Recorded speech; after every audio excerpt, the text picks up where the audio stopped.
of the Lord, it shall be seen. Thank you, Lord. Thank you, Lord.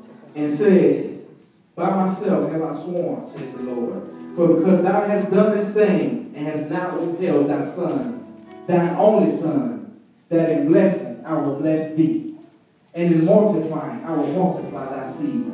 And as the stars of the heaven, and as the sand which is upon the seashore, and thy seed shall possess the gate of his enemies.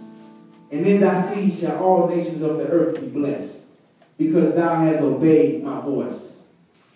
Church, I believe that in this appointed place, at this appointed time, that God wants you to know that whatever you're going through, it's only a test. God wants to bless you. The things that God has in store for you are beyond what you could ever think or imagine. God wants to take you to the next level.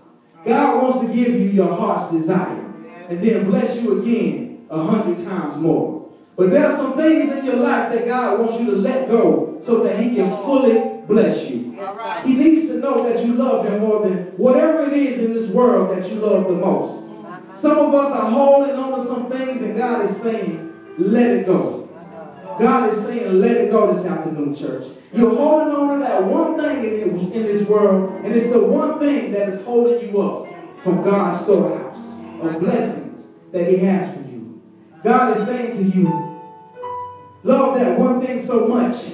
You're loving that one thing so much that it's stopping you from loving me the way you should. That one thing is hindering your worship.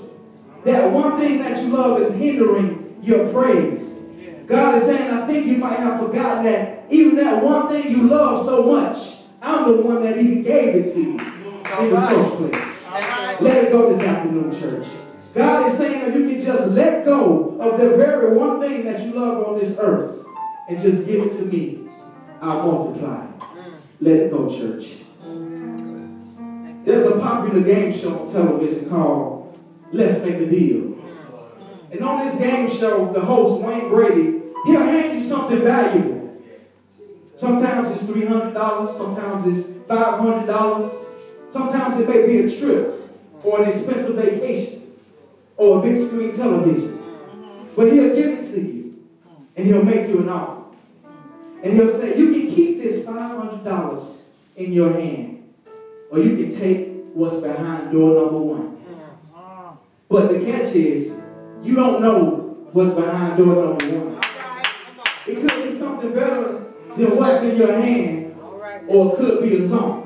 You know, they call it a zonk. And when you get a zonk, that means that you don't get anything, or you get something that is less valuable than what was already in your hand. Church, God wants to make a deal with you this afternoon. God says, I want you to take that thing that you love most, and I want you to kill it.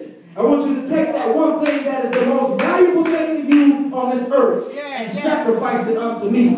Bring it to me, lay it on the altar, and kill it by worshiping me. Like the song says, withholding nothing. God says, bring it to the altar and begin to worship. Because worshiping and sacrifice is one in the same. But wait a minute, I'm here to let you know that in this deal, there are no losers. There are no guarantees. In Genesis 22 and verse 16, God said, by myself have I sworn, said the Lord. For because thou hast done this thing and hast not withheld anything. Church, I promise that if you give it all to God, you don't have to worry about what's behind door number 1, 2, or 3. God wants you to sacrifice the thing you love the most in your heart. So it's crystal clear that you love God more than any one thing that you love the most in this world. God wants to be your Jehovah Jireh. I wish I could get one person that wants to put God to the test. Just worship him and say, thank you, Lord. Just worship him and say, I love you, Lord. And say, thank you, Lord. Lord, thank you for sacrificing Lord, thank you for the virgin birth. Lord, thank you for coming back before 2 generations. Lord, thank you for the time you brought me out. Lord, I thank you for making a way out of no way.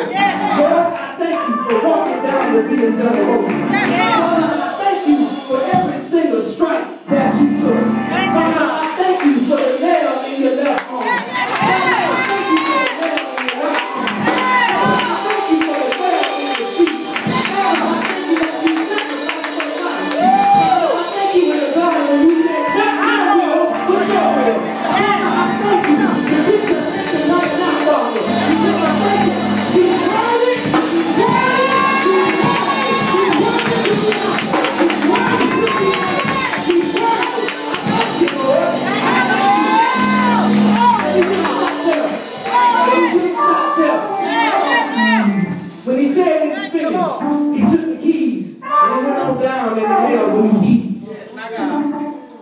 them old saints, Abraham, Isaac, and Jacob. Yes. He went back and got David. My God. And I thank you, Lord, that one day you're coming back. Right now he sits on the right hand of God. But right now I thank you, Lord, that you're coming back for me one day. Yes. You're going to take us all back to heaven. And I thank you, Lord. I thank you for the sacrifice.